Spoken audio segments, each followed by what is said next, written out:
The primary ingredient is potatoes, which form the base of the recipe. Corn flour can be used as an optional ingredient to enhance crispiness. Salt is essential for seasoning and enhancing the flavor. Oil is required for deep frying, which gives the food its crispy texture.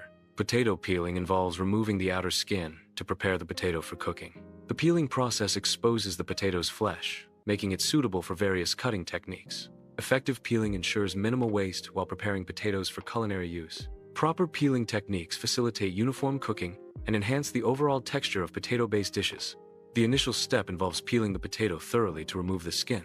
Next, square off the potato by slicing off all sides to create a rectangular shape. Slice the squared potato lengthwise into even planks of the desired thickness. Stack the planks and cut them lengthwise into sticks of uniform size. Ensure all sticks are of equal length and thickness for consistent cooking.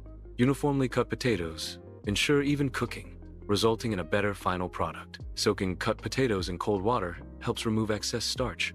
Excess starch, when released, makes the water cloudy. The process typically requires soaking for about 30 minutes.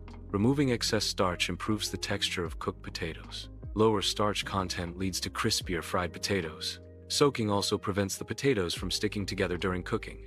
Removing excess starch is crucial for achieving crispy fries. Starch on fries can cause them to become soggy during cooking. Excess starch gelatinizes during frying, creating a sticky layer that prevents crisping. Rinsing or soaking potatoes removes surface starch before frying. Starch removal results in a drier surface, promoting browning and crispness during frying. Boiling water is achieved by heating water until its vapor pressure equals the surrounding atmospheric pressure.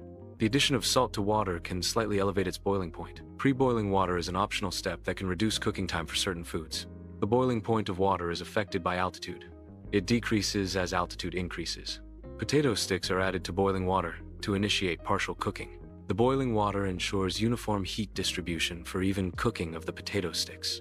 Maintaining a cooking time of 3-4 minutes prevents overcooking and preserves the potato's texture. Partial cooking softens the potato sticks, preparing them for subsequent cooking stages. Precise timing is crucial to achieve the desired level of pre-cooking without compromising the potato's integrity. The partially cooked potato sticks are now ready for the next stage of preparation.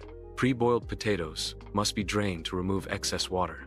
Draining facilitates the removal of surface moisture, crucial for subsequent crisping. Complete cooling of the potatoes is essential before further processing. Cooling allows the potato starch to gelatinize, improving texture. Uniform cooling ensures consistent texture and prevents uneven cooking. Allowing potatoes to cool completely minimizes sticking during the next cooking stage. Corn flour can be lightly sprinkled on fries before cooking to enhance crispiness. Tossing the fries ensures an even and light coating of corn flour. The corn flour coating is an optional step in achieving crispier fries. A light, even coating is essential. Excessive corn flour can negatively impact the final texture. Oil is heated in a deep fryer or pot to prepare for the initial frying stage. The heating process increases the oil's thermal energy, enabling it to cook food rapidly. Optimal oil temperature is crucial for achieving desired food texture and preventing excessive oil absorption. Different types of oils have varying smoke points, affecting their suitability for high-temperature frying. Preheating the oil ensures consistent cooking and prevents uneven browning of the food. The initial frying stage involves cooking potatoes on medium heat. Frying potatoes initially on medium heat allows them to cook partially. Potatoes undergo a color change as they cook during the first frying stage. The potatoes are considered half-cooked when they reach a certain color and texture. Maintaining a medium flame ensures even cooking and prevents burning during the initial frying. The first frying prepares the potatoes for a second frying at a higher temperature. Half-cooked fries are removed from the hot oil after the initial frying process. Excess oil drains from the fries as they are lifted, preparing them for a resting period. The fries are spread out on a wire rack to cool and allow moisture to escape during the resting phase.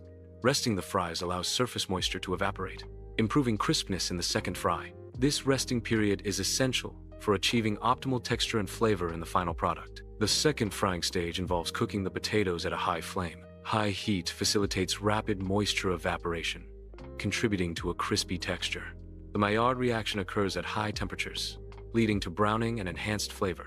Visual transformation from pale to golden indicates the completion of the second frying stage. The final product achieves a desirable golden and crispy state. Double frying is essential for achieving maximum crispiness in fried foods. The first frying stage cooks the inside of the food thoroughly. The second frying stage crisps the outside, creating a crunchy texture. Optimal crispiness results from the combination of both frying stages. Fries are removed from hot oil using a slotted spoon or similar utensil. Excess oil is drained from the fries to improve texture and reduce greasiness.